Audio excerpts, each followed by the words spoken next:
Presiden Prabowo Subianto menghadiri langsung pembukaan KTT Dewan Perdamaian atau Board of Peace di Washington DC. Dalam acara ini, Indonesia bersedia menjadi wakil komandan untuk pasukan stabilisasi Gaza.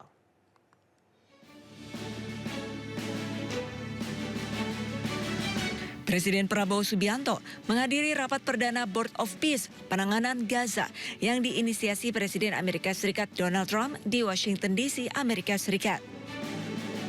Kehadiran Indonesia menegaskan peran aktif dalam upaya gencatan senjata, stabilisasi keamanan dan rekonstruksi di jalur Gaza. Indonesia pun siap mengirimkan 8.000 tentara sebagai bagian dari pasukan stabilisasi internasional atau International Stabilization Force ke Gaza, Palestina. The achievements of the ceasefire is real.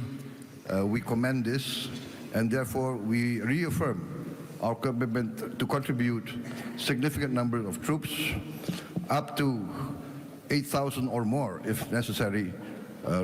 We are prepared to contribute the troops to take part actively in the International Stabilization Force to make this peace work. Thank you very much. Indonesia juga ditunjuk menjadi wakil komandan untuk International Stabilization Force atau ISF. Pasukan ini akan mengawal perdamaian dan pembangunan di Gaza. I'm incredibly pleased to announce today that the first 5 countries have committed troops to serve in the ISF: Indonesia, Morocco, Kazakhstan, Kosovo, and Albania. And 2 countries have committed to train police: Egypt and Jordan. I would also like to announce that I have offered and Indonesia has accepted the position of Deputy Commander for the ISF. Indonesia tercatat sebagai salah satu dari 5 negara yang akan mengirimkan pasukan guna bergabung dalam ISF. Nantinya, pasukan dari kelima negara akan mengamankan wilayah perbatasan dan menstabilkan lingkungan di Gaza. Dari Washington DC, Amerika Serikat, Aya Nufus, iNews melaporkan.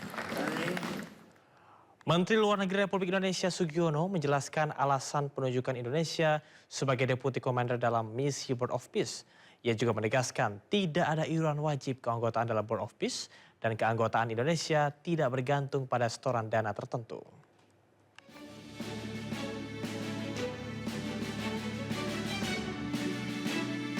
Dalam penunjukan Indonesia sebagai Deputi Commander di Board of Peace, Menlu Sugiono mengatakan partisipasi Indonesia dalam ISF atau Pasukan Perdamaian Gaza tidak berkaitan dengan pengakuan hubungan diplomatik dengan pihak manapun. Misi ini merupakan penugasan penjagaan perdamaian yang terdiri dari berbagai negara dengan tujuan utama menjaga stabilitas dan melindungi masyarakat sipil. Indonesia juga telah menyampaikan kafiat nasional atau batasan dan aturan khusus dalam pelaksanaan mandat Pasukan Perdamaian Gaza. Di antaranya tidak melakukan operasi militer, tidak terlibat dalam pelucutan senjata, serta tidak melakukan demilitarisasi. Peran pasukan Indonesia difokuskan pada penjagaan masyarakat sipil di kedua belah pihak, serta keterlibatan dalam upaya kemanusiaan. Ada 3 Deputy Commander, salah satunya adalah Deputy Commander bidang operasi, dan karena pasukan Indonesia juga merupakan yang terbanyak di sana, maka Deputy Commander operasi ini juga merupakan sesuatu yang penghormatan dan penghargaan lah terhadap track record Indonesia, kemudian reputasi prajurit-prajurit Indonesia di berbagai medan penjagaan perdamaian. Dan saya kira kedudukan ini juga akan bisa memfasilitasi apa yang menjadi tujuan dan niatan kita mengirimkan pasukan di ISF. Sementara itu, Menlu Sugiono juga menegaskan bahwa tidak ada iuran wajib keanggotaan dalam Board of Peace. Keanggotaan Indonesia tidak bergantung pada setoran dana tertentu. Jadi dari awal saya bilang, ini yang namanya itu bukan iuran keanggotaan, bukan syarat keanggotaan, tidak. Kita sekarang sudah anggota, nggak perlu bayar juga nggak apa-apa. Berarti Indonesia nggak akan bayar. Tapi kalau misalnya kemarin tuh kita mau jadi anggota permanen, ada kontribusi 1 miliar itu kan gitu. Mas menegaskan berarti ada. Nggak, tunggu dulu, jelas dulu nih. Bukan kemudian kita sekarang karena belum bayar, kita bukan anggota board office loh.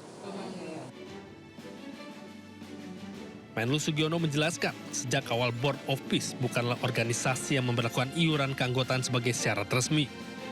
Oleh karena itu, status Indonesia sebagai anggota tidak dipengaruhi oleh ada atau tidaknya setoran dana.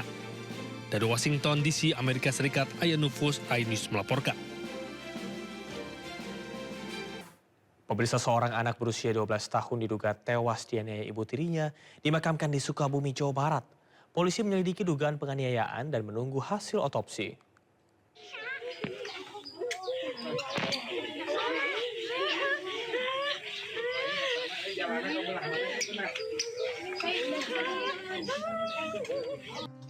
Suasana duka yang mendalam menyelimuti desa Cipendei, Kecamatan Surade, Kabupaten Sukabumi, Jawa Barat saat jenazah NS 12 tahun tiba di rumah duka.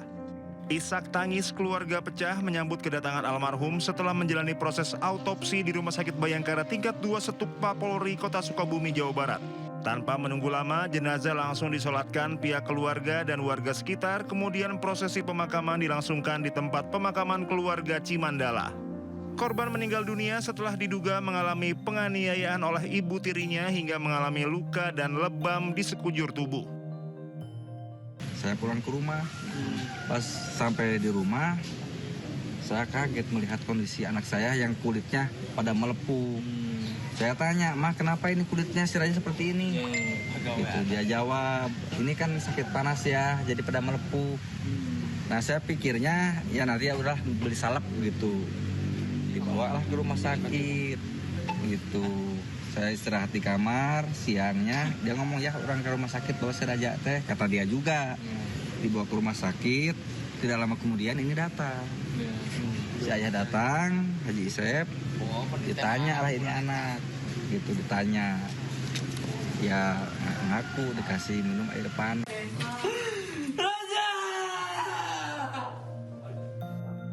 Sementara polisi masih menyelidiki dugaan penganiayaan oleh ibu tiri korban dan menunggu hasil autopsi. Luka bakar di sekujur tubuhnya, ada di lengan, ada di kaki, di paha kanan, kemudian paha kiri, luka bakar. Kami tidak bisa menyimpulkan apakah itu kekerasan atau tidak, tapi sepertinya terkena panas yang menyebabkan luka bakar. Yang tadi diperiksa adalah dari jantung dan paru. Paru-paru juga tadi ada yang diperiksa karena paru-paru juga agak sedikit membengkak ya. Belum tahu apakah memang itu karena